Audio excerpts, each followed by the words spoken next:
Welcome to Eklavya agriculture academy. मैं नितेश सानी आपका स्वागत करता हूं। मैं बता रहा था विटामिन्स के बारे में। तो पहले लेक्चर में या पहले स्लाइड में क्या हुआ था, हम वाटर सॉल्युबल विटामिन्स के बारे में बात कर रहे थे, जिसके अंदर हम लोगों ने विटामिन बी कॉम्प्लेक्स और विटामिन सी के बारे में पढ़ा। उनकी टोटल नंबर्स कितने थे? 9 थे। और उसके बाद जो 4 बचते हैं, टोटल विटामिन्स की संख्या कितनी होती है? 13 होती है। तो जो 4 बचते हैं वो क्या होते हैं? फैट सॉल्युबल विटामिन्स होते हैं। उनके एग्जाम्पल हैं vitamin A, vitamin D, vitamin A and vitamin के। तो ये 4 होते हैं। आइए हम विटामिन ए के बारे में जानते हैं। विटामिन ए है, उसका केमिकल नेम होता है रेटिनॉल। रेटिनॉल का काम क्या होता है? विटामिन ए का मेन फंक्शन क्या होता है?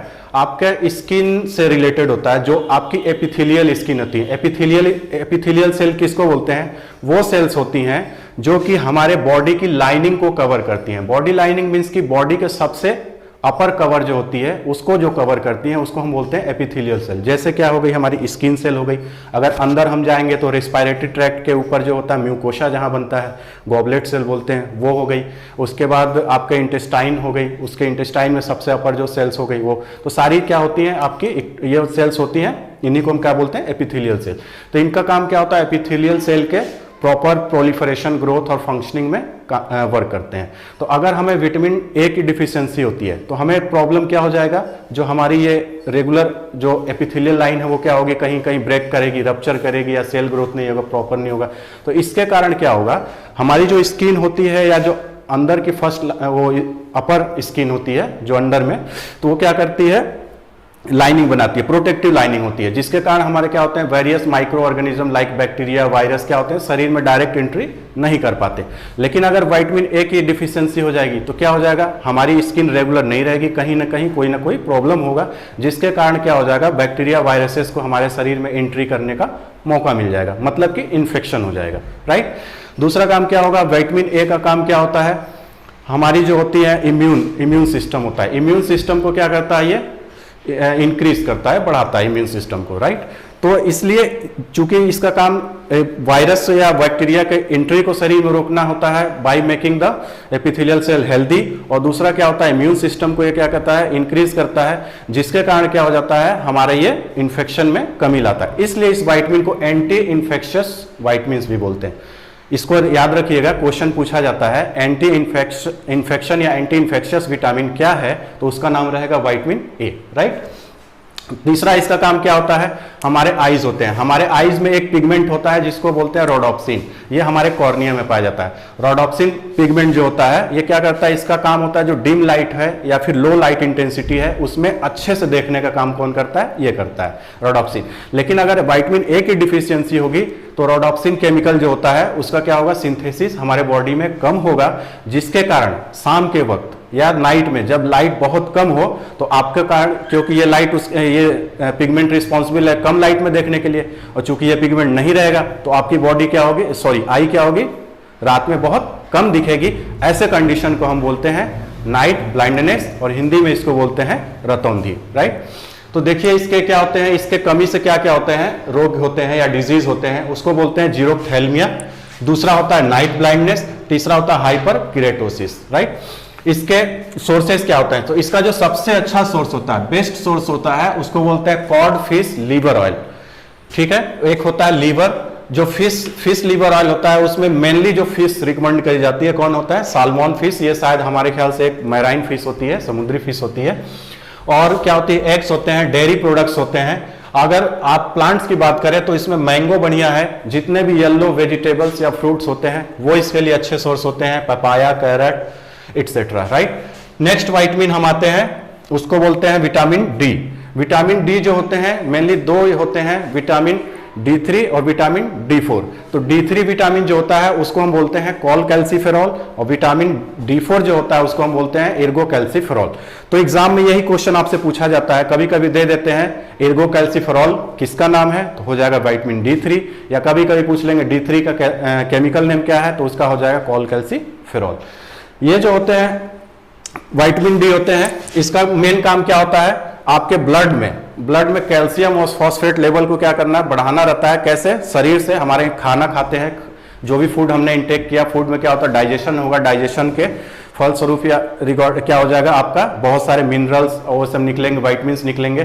तो मिनरल्स में मेनली कैल्शियम होते हैं और फॉस्फेट होते हैं। उनका क्या करता है, एब्जॉर्प्शन इंटेस्टाइन से बढ़ा के कहाँ करता है, ब्लड में ले आता है। और ब्लड में क्या होता है, जो अलग अलग हार्मोन्स होते हैं, जैसे आपका होता है कैल्सीफेरॉल हो गया, एक आपका पैराथ हार्मोन हो गया, तो वो हार्मोन क्या करते हैं, बोन में इसका डिपोजिशन को बढ़ाते हैं, जिसको हम क्या कहते हैं, मिनरलाइजेशन ऑफ द बोन, यानी बोन को स्ट्रांग बनाने में इसका मेन वर्क है। तो इसकी कमी से क्या हो जाएगा, अगर इसकी डिफिशियंसी हो जाती है तो इसकी डिफिशियंसी से काम वर्क क्या होगा, आपका जो इंटेस्टाइन में है आपका कैल्शियम और फॉस्फेट का एब्जॉर्प्शन बहुत कम होगा।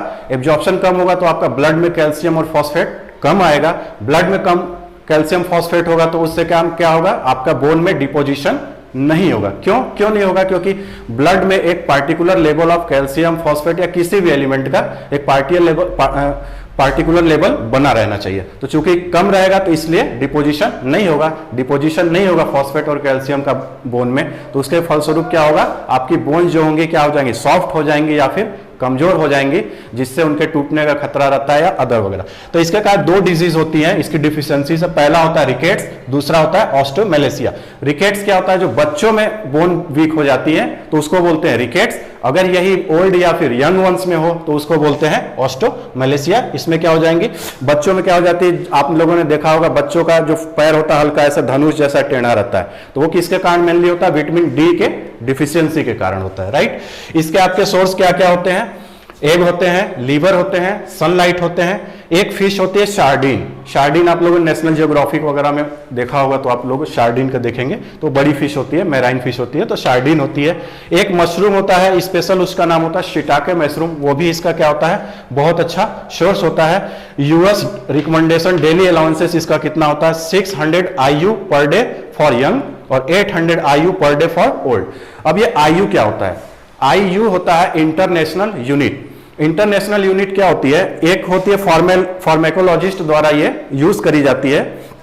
इसमें क्या होता है, किसी भी जो दवा है उसका डोज होता है, उसको पूरे वर्ल्ड लेवल में स्टैंडर्डाइज करने के लिए ये जो एजेंसी होती है, वेरियस एजेंसी या WHO, तो ये क्या करते हैं, एक इंटरनेशनल यूनिट देती है। अब इंटरनेशनल यूनिट की कोई वो फिक्स वैल्यू नहीं होती है। जैसे आपके इंटरनेशनल यूनिट मान लीजिए, जस्ट एज्यूम करिए, ये नहीं है कि ऐसा ही है, इसमें मान लीजिए विटामिन होता है 40 माइक्रोग्राम, क्या हो जाएगा, 40 माइक्रोग्राम बराबर 1 यूनिट मान लीजिए किसके लिए, विटामिन डी के लिए। तो हो सकता है विटामिन ई के लिए ये हो सकता है 60 माइक्रोग्राम पर बराबर 1 इंटरनेशनल यूनिट, समझ गए। तो ये कहते हैं। इसके बाद देखते हैं हम नेक्स्ट वाइटमिन। आइए हम लोग नेक्स्ट वाइटमिन के बारे में देखें जो कि फैट सॉल्युबल है। नेक्स्ट वाइटमिन है वाइटमिन ई। इसका केमिकल नेम है टोकोफेरॉल, राइट। इसका जो मेन सोर्स होता है आपका जर्मिनेटेड सीड्स होते हैं। यह आपका इसका मेन फंक्शन क्या होता है, इसका मेन फंक्शन क्या होता है, एंटीऑक्सीडेंट्स। एंटीऑक्सीडेंट मैंने आपको कल बताया था, एक विटामिन होती है जो वाटर सॉल्युबल होती है, उसको बोलते हैं विटामिन सी। वो भी क्या होती है, एंटीऑक्सीडेंट का काम करती है, राइट। तो विटामिन ई क्या करती है, ये भी एंटीऑक्सीडेंट का काम करती है। तो ये भी क्या करती है, फ्री रेडिकल्स जो होते हैं, हमारे बहुत सारे बायोकेमिकल्स रिएक्शन होते हैं बॉडी में, उसके द्वारा क्या होता है, free radicals and harmful chemicals का क्या होता है, रिलीज होते रहते हैं। तो वो क्या करता है, उनको डिटॉक्सिफाई करने का या उनको न्यूट्रलाइज करने का काम कौन करते हैं, एंटीऑक्सीडेंट करते हैं। तो ये एंटीऑक्सीडेंट में क्या होता है, हमारे शरीर के अंदर नेसेंट ऑक्सीजन बनते हैं, जिसको हम एक्टिव ऑक्सीजन बोलते हैं, जिसको हम सिर्फ O से डिनोट करते हैं, ब्रैकेट में कैपिटल O, राइट। तो इसको क्या करते हैं, ये डिटॉक्सिफाई कर देंगे और इसको कन्वर्ट कर देंगे वाटर में। नेसेंट ऑक्सीजन कहां से बनता है आपका, हाइड्रोजन पेरोक्साइड। बॉडी में हमारे हाइड्रोजन पेरोक्साइड बनता है, राइट। तो उसमें क्या करते हैं, ये नेसेंट ऑक्सीजन बनता है और वो क्या करते हैं, किसके द्वारा, विटामिन ई के द्वारा तोड़ दिए जाते हैं, राइट। अब देखिए दूसरा इसका काम क्या होता है, एंटी स्टेरिलिटी विटामिन। इस विटामिन को हम एंटी स्टेरिलिटी विटामिन भी बोलते हैं। एग्जाम में सबसे ज्यादा क्वेश्चन अगर पूछा जाता है विटामिन ए से, तो इसका सोर्स पूछा जाता है और इसको क्या बोलते हैं, एंटी स्टेरिलिटी विटामिन। ये दो चीजें पूछी जाती हैं। इसकी डिफिशियंसी क्या होती है, बहुत रेयर होती है। विटामिन ए की डिफिशियंसी जनरली नोटिस नहीं करी जाती, बहुत सीवियर केस में इसकी होती है। उसमें क्या होता है, आपका जो डिजीज होता है उसको क्या बोलते हैं हम, माइल्ड होम्योलिटिक एनीमिया इन न्यूबर्न। ये जनरली न्यूबर्न बेबी होते हैं उनके अंदर ही होता है, राइट। इनके आपके सोर्स क्या होते हैं, जर्मिनेटेड ग्रेन्स होते हैं, सीड्स होते हैं, मेनी फ्रूट्स एंड वेजिटेबल होते हैं और सीड ऑयल्स, क्योंकि सीड में जनरली पाए जाते हैं, फैट पाए जाते हैं, तो सीड ऑयल में क्या हो जाएंगे, आपके विटामिन ई पाए जाएंगे। आपके नेक्स्ट विटामिन है विटामिन की। विटामिन की को बोलते हैं फिल्लोक्विनोन। फिलोक्विनोन का आप लोगों ने नाम सुना होगा। जब आप फोटोसिंथेसिस पढ़ेंगे तो वहां पे एक होता है इलेक्ट्रॉन एक्सेप्टर होता है, उसको बोलते हैं फिलोक्विनोन। जी हाँ, ये बिल्कुल वही फिलोक्विनोन है जो आप फोटोसिंथेसिस में पढ़ते हैं। इससे क्या होता है, आपका विटामिन के का सिंथेसिस होता है फर्दर, राइट। इसका फंक्शन क्या होता है मेन बॉडी में, हमारे बॉडी में इसका मेन फंक्शन क्या होता है, बहुत सारे प्रोटीन्स ऐसे होते हैं जिनका रिक्वायरमेंट क्या होता है, ब्लड क्लॉटिंग के लिए होता है। जब आपको कभी भी घाव लग जाए या फिर कट जाए, कटिंग हो जाए, तो आपके क्या होता है, वहां से ब्लीडिंग होने लगती है। तो ब्लीडिंग को चेक करने के लिए बहुत सारी प्रोटीन होती है, जैसे प्रोथ्राम्बिन, थ्रोम्बिन, ये सब होती हैं। तो उनकी सिंथेसिस या किसी भी प्रोसेसिंग में ये विटामिन के का यूज होता है। आप लोगों ने देखा होगा कि या सुना होगा, अगर एंटोमोलॉजी पढ़ा होगा तो आप लोगों ने दो केमिकल का नाम सुना होगा, वारफेरिन एंड कोमेरिन।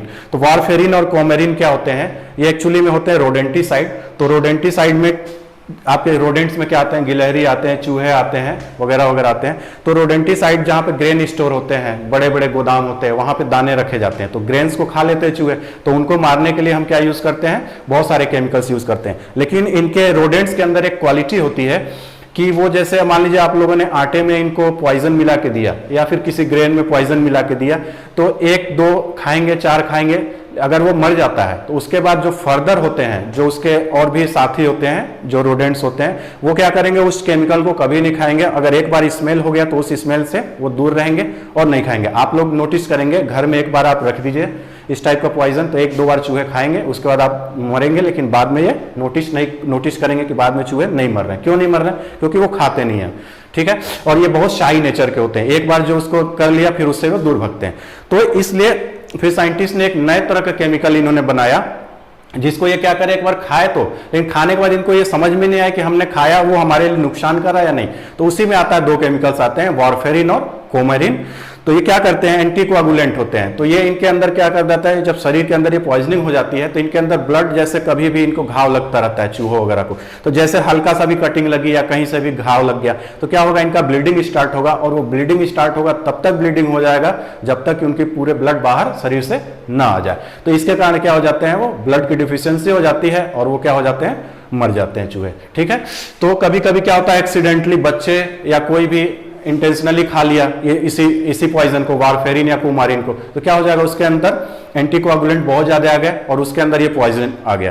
तो ऐसे कंडीशन में अगर उसकी ब्लीडिंग होने लगती है घाव के कारण, तो क्या करते हैं डॉक्टर्स, आपको विटामिन के का इंजेक्शन ही देते हैं या फिर विटामिन के टैबलेट के रूप में देते हैं, जो क्या करता है, आपका जो उसकी जो ब्लीडिंग नहीं हो रही है, एंटीकोआगुलेंट है, उसको क्या करता है, नलिफाई कर देता है और आपकी क्या होती है, प्रॉपर ब्लड क्लॉटिंग हो जाती है। ये आपका विटामिन हो गया, आपका पूरा यहाँ पे खत्म होता है। इसके बाद हम नेक्स्ट स्लाइड में मिलेंगे, नेक्स्ट लेक्चर में किसी दूसरे टॉपिक के साथ। Thank you.